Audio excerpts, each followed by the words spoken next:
time gives rise to the ego. Key takeaways. Number 1, the ego is the mental reflection of the physical body. And though it's a helpful construct, it's entirely illusory. Number 2, swapping the temporal dimension for a physical one, as one does when reading sheet music, reveals the illusory nature of the individual self. Number 3, the illusory nature of the ego reveals a specific geometry to the career of humankind, and that geometry, in turn, suggests a particular moral imperative. The illusion of ego. The Apology is Plato's account of the speech Socrates gave in his own defense at his trial in 399 BC. Apology comes from the Greek word apologia, which means a formal, reasoned defense, not an admission of wrongdoing. Plato described his mentor saying in his defense that he has an inner daimonion, often translated as daemon, divine voice, or inner oracle, whom he consults on matters of right and wrong.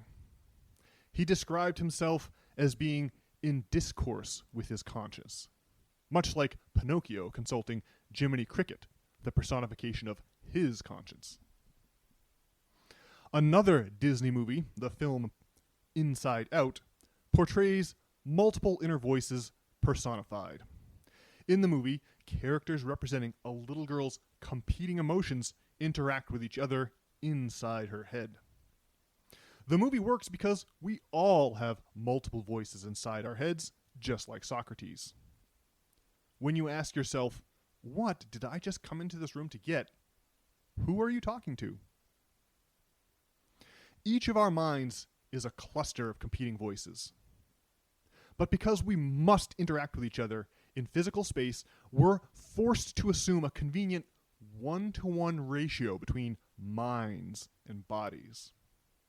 In essence, we throw a tablecloth over each little cluster of competing voices and regard each as a discrete individual. These tablecloths are frameworks that package a variety of subpersonalities into a single identity. It is the ego. Though it's the most useful of fictions, your ego is entirely a mental construct. The late ethnobotanist Terence McKenna loved to define the ego as the tool we use to know which mouth to feed at the dinner table. It's the mental reflection of your physical body.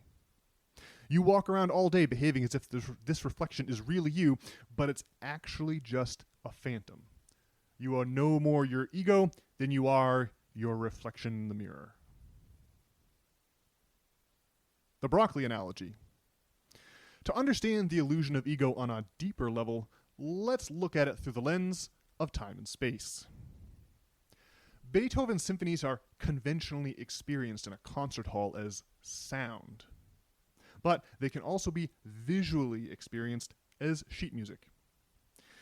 Because sheet music represents time as a physical dimension, lengthy sequences of notes, which take minutes to hear, are instantly visible at a glance. Those who read music can identify different symphonies by listening or by seeing. This trick of swapping time, measured with a stopwatch, for distance, measured with a ruler, presents an interesting thought experiment. If you swap these dimensions in your own life, your body, as it exists in each moment, from infancy to old age, would similarly be visible at a glance. From that bizarre perspective, you'd appear to be bodily connected to both your ancestors and to any descendants you might have. That's because, at some point in the past, every person on the planet shared a body with their mother. Motherhood is the forking of a single individual into two or more individuals, just as a tree trunk forks into multiple branches. That's what makes the family tree such a common metaphor. For this essay, we'll use a head of broccoli instead, because it's the same shape but smaller. Stalks propagate along the length of a head of broccoli, just as human families propagate over time. A single stalk divides into several branches, which divide into still more branches. Our broccoli metaphor is just like sheet music, where time is swapped out for distance. The length of our broccoli head represents the time signature, and cross-sectional slices along that length represent snapshots in time. If you take a cross-section near the florets, you'll get a cross-section of many small stems. But if you chop the broccoli in the middle, you'll get a cross-section of a few medium-sized stems. And if you slice it at the stalk, you'll get a cross-section with only one large central stem. Within each cross-section, each stem appears to be a circle, totally disconnected from other circles. Only in the fullness of 3 dimensions are these individual stems revealed to be part of one continuous whole. So it is with humanity. Only in the fullness of 4 dimensions is our sense of individuality, or our ego, revealed to be an illusion. The geometry of the human story. The famous Flammarion engraving is a woodcut by an unknown artist that dates back at least to 1888. It portrays an individual escaping from the confines of Einsteinian space-time, as if they're climbing under the apron of a circus tent. That psychedelic image serves as the title card for this essay. The thought experiment of swapping time for distance allows us to make a similar escape of our own into the fullness of 4 dimensions, just like the figure in that woodcut. From an imaginary 4D perspective, where the future is a place that always exists, hidden from view around a corner in time, the geometry of the human story becomes obvious.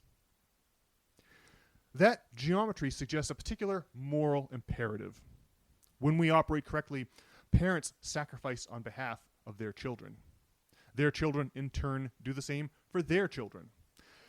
In this way, humankind bootstraps itself ever upward and onward into the future. All living things share this fundamental biological pattern. But what is the opposite of a sacrifice? Instead of stocking the cupboard for the future of our species, humans have been known to steal from it. The illusion of ego motivates people to hoard resources for themselves or an in-group, forgetting that in the fullness of 4 dimensions, there's really only one human family. We make a grave error by identifying with our illusory egos rather than with the whole of humankind, present and future. Conclusion. Our interconnectedness as a species is hidden by our handicap of perceiving time as a series of snapshots instead of as a contiguous whole. The result of this blindness is a tendency to wander through life, seeking to glorify our own individual egos instead of the human race as a whole. Next week's essay will focus on banking as the quintessential manifestation of that tendency. Well, alrighty, folks, that's it for this week's audio essay. If you enjoyed it, I would encourage you to point your browser window to systemfailure.org. That way, you can subscribe to receive this essay and others like it every single Sunday morning directly in your email inbox. Not only will you not have to worry about missing one, but with the actual written essay, you can view the further material section, which this week is focused on Sigmund Freud, and you can view the title card, which, as mentioned, is the history of Flammarion. Okay, well, that's it, folks. I'll be back on Monday with another edition of the regularly scheduled System Failure Podcast with Brian. We'll see you all then. Hope you're having a great